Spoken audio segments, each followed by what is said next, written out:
Are you waiting for me to start? I thought, okay. All right.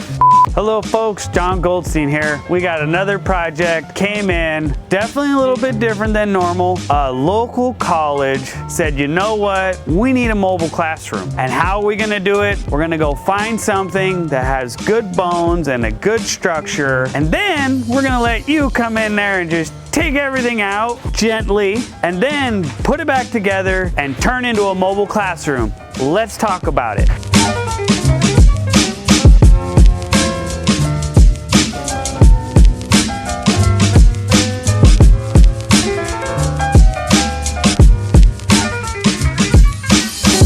So we're gonna take that awning off. We're gonna redo it in the colors that match that school. They don't want a water heater anymore, so we're gonna be taking that out and we're gonna use that space, cut in a bigger door so they can have an outside TV here in the future. There's not a whole lot besides that and the wrap on the outside.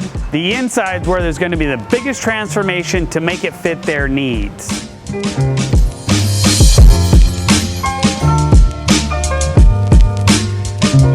All right, so I know what you're thinking. It looks nice in here. Why do we want to start over? Why do we want to mess something up that's nice? If you're trying to have a class setting inside of this, there's really no room. The plan is come in gently. We need to be cautious of this customer's budget. We're gonna try to take things out and reuse wherever we can and repurpose to help keep the total cost down. Give them maximum value, reuse what we can, and be gentle on the tear down. To make this project happen, what we're gonna do is we're gonna take out the stove, we're gonna relocate all of the ducting for the heater, we're gonna build a booth that starts from here and ends up all the way back in front of the wheelchair lift. All of this has to come out. We're gonna have to relocate the monitor panel, the air conditioning and heater control. We're gonna have to take this wall out. We have to take this wall out. We're taking the bathroom out. And when you take all that out, we're gonna have all of these indents on the ceiling, so we're gonna have to come back and we're gonna have to repanel that. We're gonna have to repanel this. We're gonna have to deal with the tank situation that's under here. The reason they picked this vehicle is this vehicle came equipped with a wheelchair lift.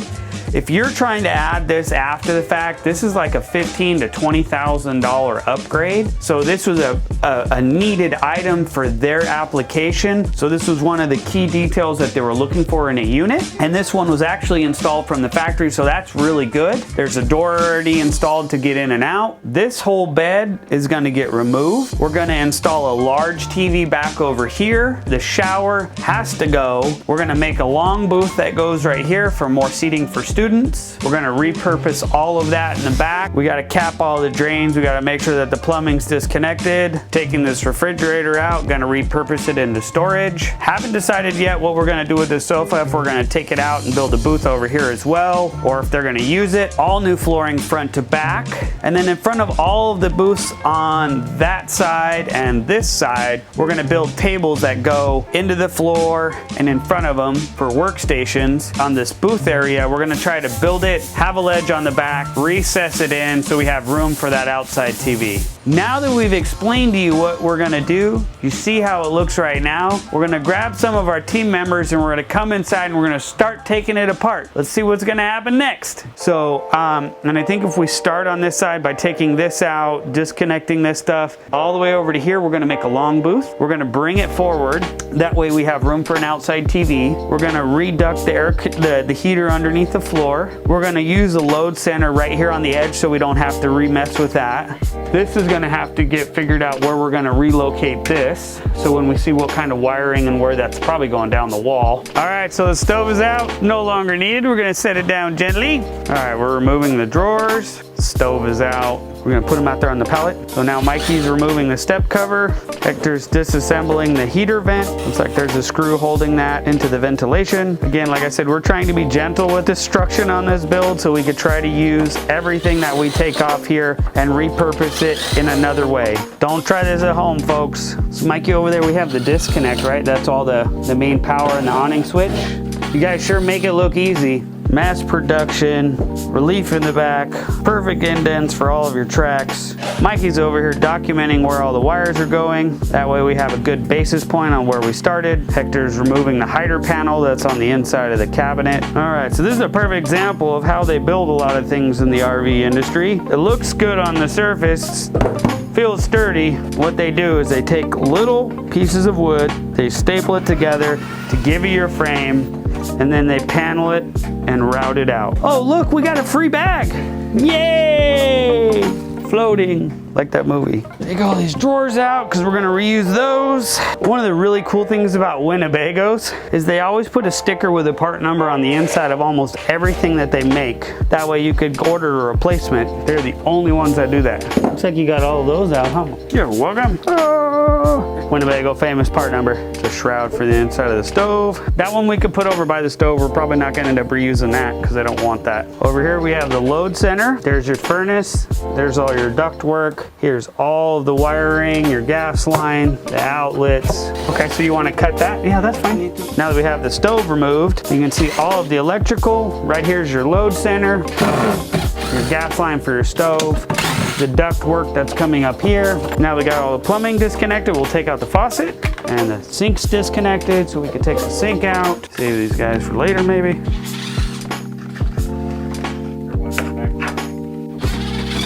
So normally, like in your house, you're gonna have regular junction points, but a lot of times in RVs, they use these plastics for all your junctions to join all the wires for the circuits. So we're disconnecting all that from the inside of the cabinet so we could try to get it free. We've disconnected all of the screws that are holding in the brackets for the top. Hector's over there trying to take off the decorative wall trim so we can actually remove the top.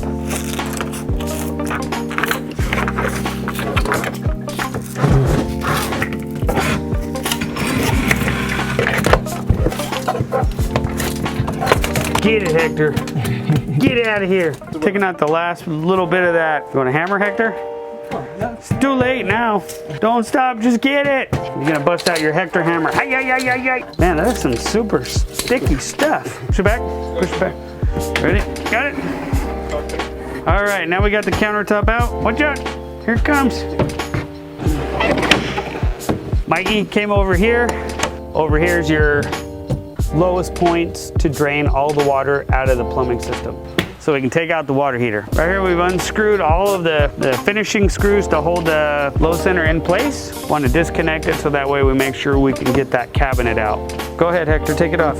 There it is. You ever wonder what the inside of your kitchen cabinet in your RV looks like? Bam! There it is. Here's your P-trap. Here's the back of the water heater. Here's a mechanical vent that actually lets that tank breathe when it's draining. Here's your hot and cold water supply for your faucet. Right here you have your monitor center, and I bet you these wires are coming down and coming out right here and going over to the load center. Here's a heater duct going into the bathroom. I have to say Winnebago did a great job on this installation. The way everything got tucked and routed, very clean for production, and I'm sorry we have to rip it apart. But don't worry, we'll make it better. All right, we're disconnecting the hot water and then the cold water supply. Probably when we take this guy off. Did you drain it out in the front, Mikey? And the end panel's out. I'll take that. Mikey has removed all of the exterior screws on the flange that actually attaches the water heater to the wall. We're gonna grab this drain bolt right here so we can get all the water out. That way when we take it out, it's not full of water. All right, Mikey's got that broke free. He's gonna take it out. He's gonna let out just enough to where the water will come out. Up, anode rod. That's not a drain plug, that is an anode rod in that. All right, we can't take any more of this out until Mikey gets that off. So Hector's gonna start trying to take off these overheads. Right here he's taking off all the screws for the garnish for the microwave. There we go, ready? All right, I got it, there we go. All right, dig it.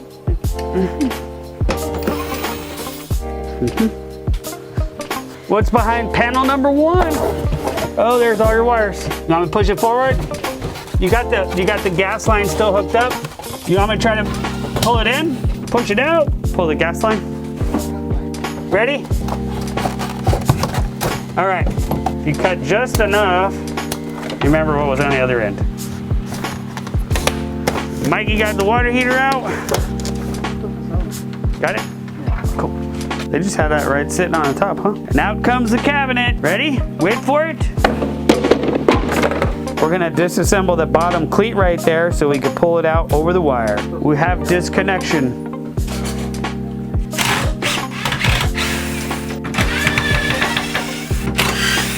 Cabinet deconstruction. All right, thank you.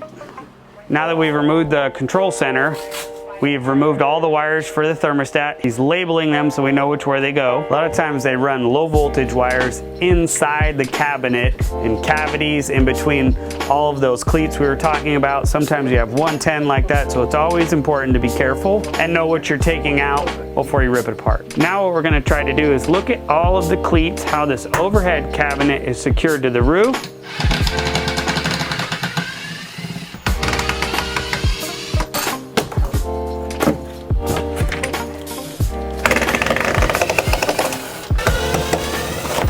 There it is.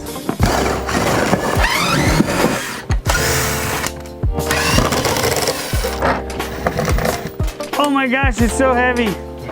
Just kidding. I mean, they even have braces right here that's tying into the framing, grabbing into the structure to give more support to the microwave cabinet. A lot of times manufacturers don't do that. They just shoot screws through there. They actually have a bracket. That's good. See all those wires kind of just run underneath there? This is another way you could tell that each one of these cabinet pieces are separate individual parts and then put together to make these cabinets. Got it.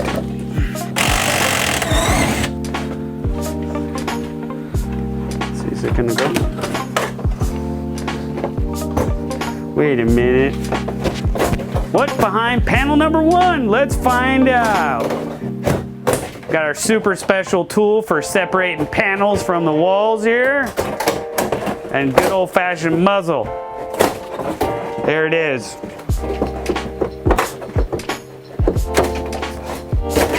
Got it?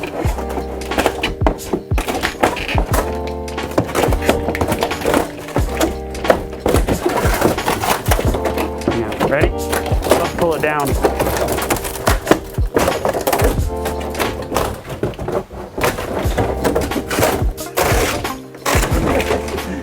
There you go. Now we got what we can see to work with. You got the inside of the wall right here. We have all these exposed wires, and you can almost see it now. This booth that starts here and goes all the way to the back. As soon as this wall comes down, we get rid of the bathroom, and you got a clear shot front to back on the passenger side of this vehicle, making enough room for that classroom setting to really take place. And guess what, folks? Now you see the need. There was not enough space, and now you have it. That's the end of our video today. Stay tuned to see where this project goes to next. If you like this video, don't forget to hit that bell and get notified next time we got something coming. Stay tuned for this project to turn into what that customer really wants it to be. Like, follow, and subscribe. And if you're in the neighborhood in Fontana, California, stop on by.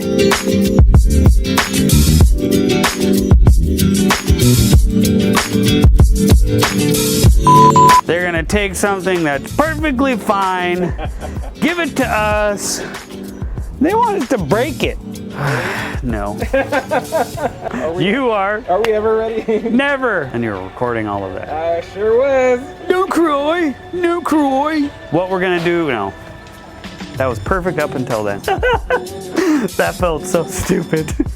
Ready? Bam! We needed more space. Oh, bam. My customer was like, he's over here trying to rap. No, I'm not trying to rap. Well hopes. Well hopes. Well hopes. Well hopes. I hope you cabinets into the rooms over here. Outro fabuloso, senors. Started off poppy dobby. What the hell? Oh man, I couldn't make it to the bathroom. Just kidding. Let you take the credit. Get that face frame off. Tell her who's boss.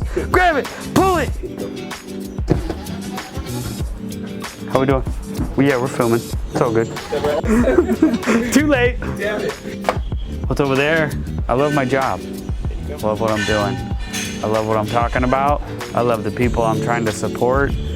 I love the customers that are asking me for help for situations like this and trying to be creative, and thinking outside the box, how to make their budgets work. And I mean, dude, I don't fix your car so you can go back and forth to work every day. I fix your fun.